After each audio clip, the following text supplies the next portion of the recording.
Hello, my name is Tyler Harland, and today I'm going to be reading one of my short pieces entitled The Consignment Shop. Next up, the lady at the register calls out to me. I trudge towards the counter with my cardboard box and fling it over towards the cashier. Even though you never wore any of your clothes, they still carry memories with me. The blue hat would have been used to cover your precious face and protect it from the sun. The soft, smooth fleece blanket could have kept you warm throughout the night when I couldn't have. The rattle could have made you smile. A smile I should have seen.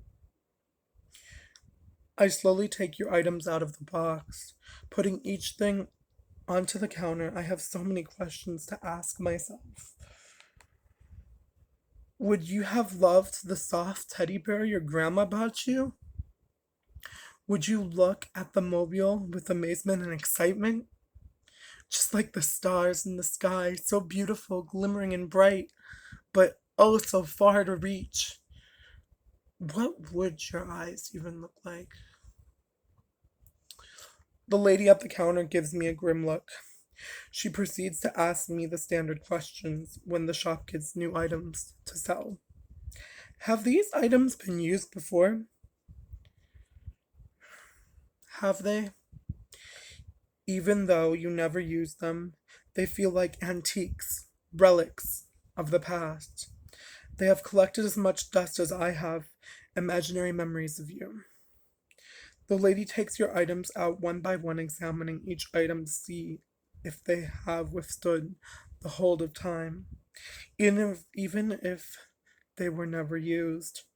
I can tell she is trying to make this as quick as possible, but time couldn't be slower. I notice her gaze into some things as if they were mini crystal balls. She stops and points to your pair of shoes that were once my favorite. The one pair of sneakers, the ones with bright ruby red laces and a baby blue base. What a cute pair of shoes, she says in an awkward voice, trying to make me cheer up. Your father bought them at the corner store on 4th Street. After you were gone, we decided it might be best if we separate and go our different ways. Sometimes the pain that a couple goes through is too painful to work through together.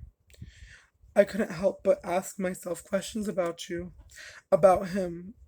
Would you have had the same eyes that he does? Would you have waited for him to come back home from work like a little puppy?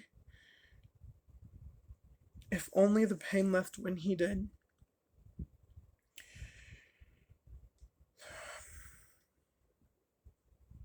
I have a hard time responding to the lady at the counter. You, um, yes, they're new. Never worn, I said, trying to hold back all the tears from creating a tsunami and flood the entire store. But what was the use? Because within moments, I'm standing in front of the cash register, bawling my eyes out. I really did not want to cause a scene, but who could I fool? I would always have a crying fit in the middle of the grocery store passing the diaper aisle. The lady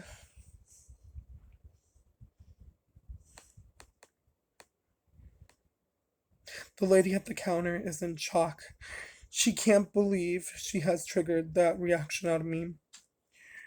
She rushes to grab a handful of tissues. She passes them to me as I wind down and put my tears dry. She rummages through your stuff. When she comes to the end, she went through all your things.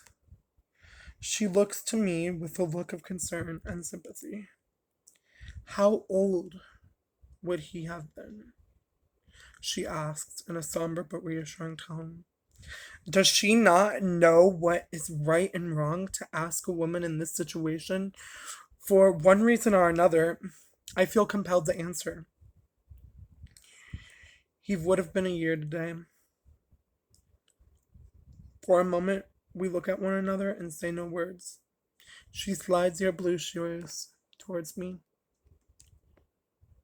My daughter would have been 6 today.